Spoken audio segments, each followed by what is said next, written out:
আসসালামু আলাইকুম বন্ধুরা, কেমন আছেন সবাই? আশা করি সবাই ভালো আছেন। কিন্তু আমি ভাই খুব একটা ভালো নাই। তার কারণ হইলো যে কালকে রাতে যে পরিমাণ ঝড় বৃষ্টি হয়েছে, তো ঝড় বৃষ্টির কারণে আমার খামারের যে বাউন্ডারিটা ছিল, তো সেই বাউন্ডারিটার নাজেহাল অবস্থা।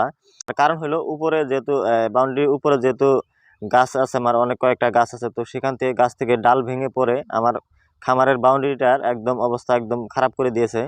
আর এখানে অনেক ধরনের গাছের পাতাও পড়েছে, যেহেতু ঝড় বৃষ্টিটা অনেক বেশি হয়েছে।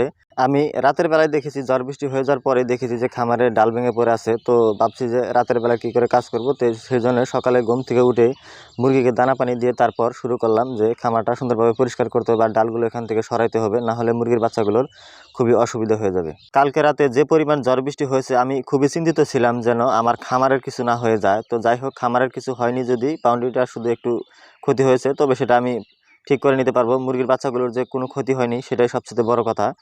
যাই হোক, মুরগির বাচ্চাগুলো খুবই সুস্থ আছে। তো ভাবছিলাম যে যেহেতু খামারের বাউন্ডারিটাও কয়েকদিন হলো পরিষ্কার করা হয় না, তো এই ক্ষেত্রে ভাবছি যে আজকে পুরো বাউন্ডারিটাই পরিষ্কার করে দিব। তো সেই জন্য সকাল উঠেই ঝাড়ু মেরে নিলাম।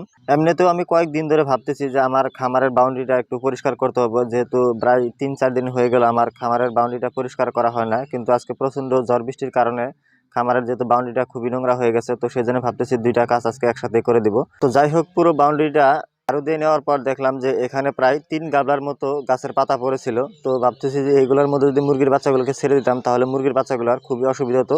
আর সারাদিন এগুলো নিয়ে ঠুকরাঠুরি করতো, কোনো আদার পানি খেত না। তো সেই জন্য পুরো খামারটা সুন্দরভাবে পরিষ্কার করে দিলাম।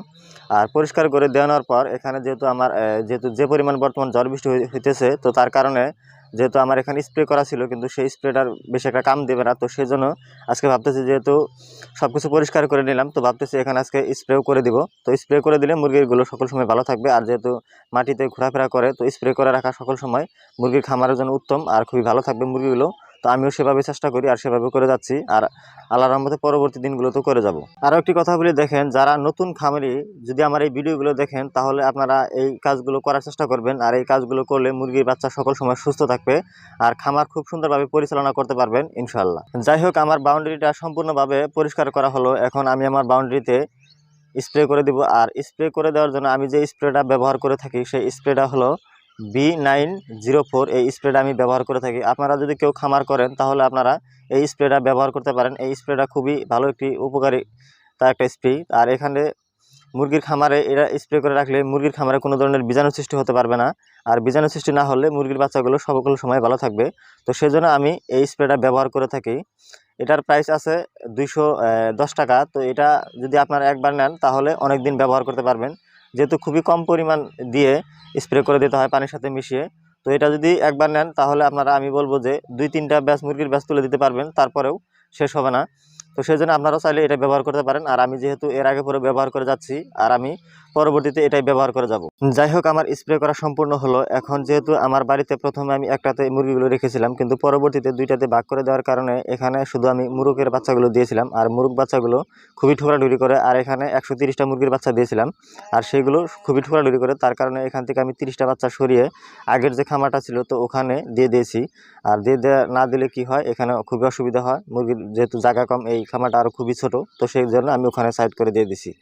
তো যাই হোক, আজকের মতো এই পর্যন্ত। আমার জন্য দোয়া করবেন, আমার খামারের জন্য দোয়া করবেন। আর আরও একটি রিকোয়েস্ট হলো, যারা এই পর্যন্ত আমার আসিফ এগ্রো নামের ইউটিউব চ্যানেল এবং ফেসবুক পেজটি ফলো এবং সাবস্ক্রাইব করে রেখেছেন, তাদেরকে জানাই অসংখ্য ধন্যবাদ। আর যারা করেননি, তাদেরকে অনুরোধ করব, প্লিজ আসিফ এগ্রো নামের ইউটিউব চ্যানেল এবং ফেসবুক পেজটি ফলো এবং সাবস্ক্রাইব করে রাখবেন। যারা নতুন খামার করতে চান, তারা অবশ্যই আমার এই আসিফ এগ্রো নামের ইউটিউব চ্যানেল এবং ফেসবুক পেজটি ফলো করে রাখবেন, কারণ এখানে আমি নিয়মিত ভিডিও আপলোড করে থাকি। যারা খামার করতে চান, তারা আমার এই ভিডিওগুলো দেখে আপনারা খামার করতে পারেন। আসসালামু আলাইকুম ওয়া রাহমাতুল্লাহি ওয়া বারাকাতুহু।